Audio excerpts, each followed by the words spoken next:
Today, YouTube operates at a scale difficult to fully comprehend. Users upload more than 500 hours of video to the platform every single minute.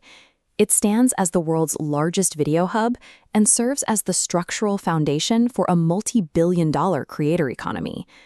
But in 2004, the internet had a massive blind spot. At the time, uploading and sharing a video file meant navigating a gauntlet of proprietary media players, painfully slow load times, and broken download links. The friction became obvious during the 2004 Super Bowl halftime show, when Janet Jackson's wardrobe malfunction became the most talked about moment in the country. People rushed online to find the clip, only to realize a central repository for video simply didn't exist. Later that same year, the devastating Indian Ocean tsunami triggered another massive wave of search traffic. Once again, the public frantically scoured the web for raw footage, and once again, they came up empty-handed. These two cultural flashpoints exposed a stark reality. The digital landscape lacked a frictionless, centralized hub where anyone could watch and share clips without navigating complex software. 3 former PayPal employees, Chad Hurley, Steve Chen, and Jawad Karim, decided to build that hub. Their engineering goal was highly specific. They wanted to create a universal tool that utilized Flash to bypass clunky media players, making video sharing a simple, one-click process that worked directly in the browser. The team began by solving this practical software bottleneck, prioritizing accessibility for everyday web users over long-term media strategy. They launched in February 2005 with a concept called Tune In, Hook Up.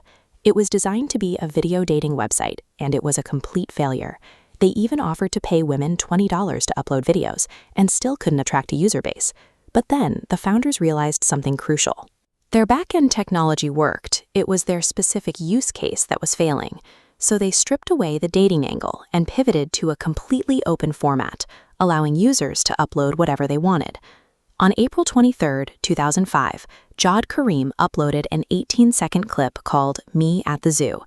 The video is incredibly mundane. Karim simply stands in front of the elephant enclosure and comments on the length of their trunks. But that lack of polish was exactly the point. It proved the underlying technology could handle raw, casual, everyday moments seamlessly. By surrendering control of the platform's ultimate purpose to the public, the team allowed the users to define what YouTube would become. Given an open sandbox, early users immediately flooded the site with comedy sketches, pet videos, and raw personal vlogs. This diagram illustrates the implementation of embeddability. By allowing users to copy a URL and paste a functional player directly into blogs and MySpace pages, YouTube leveraged external websites to fuel its own growth. They paired this with a philosophy of total inclusivity. While competing platforms like Vimeo restricted their sites to professional filmmakers, YouTube welcomed anyone with a cheap webcam and an internet connection. By making videos highly portable across the web and dropping the barrier to entry entirely, YouTube engineered a self-sustaining loop of viral growth that its rivals couldn't match. By late 2006, the platform's user base was growing at an exponential rate, creating a visible threat to existing tech giants.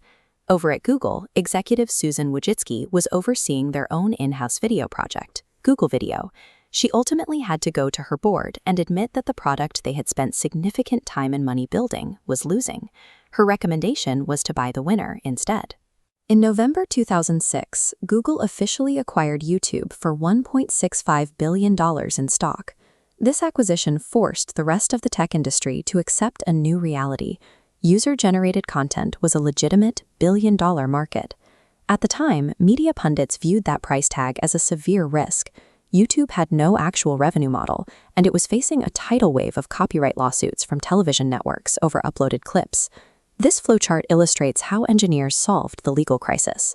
In 2007, they rolled out Content ID, an automated system that scans every uploaded video and matches it against a master database of copyrighted assets, allowing rights holders to track or block their material. Shortly after, they launched the Partner Program. This system finally allowed independent creators to monetize their viewership through the insertion of advertisements. By solving these two structural problems, Google transformed YouTube from a chaotic legal liability into a scalable digital ecosystem. For decades, the traditional media landscape was controlled by a handful of television executives who decided exactly what the public got to watch. YouTube bypassed that gatekeeping entirely, transferring broadcasting power directly to the public.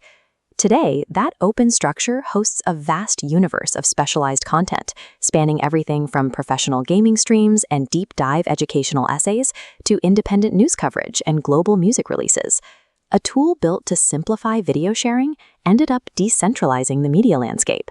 It replaced past gatekeeping with a model where individual creators command audiences that rival major television networks, all through a single open portal.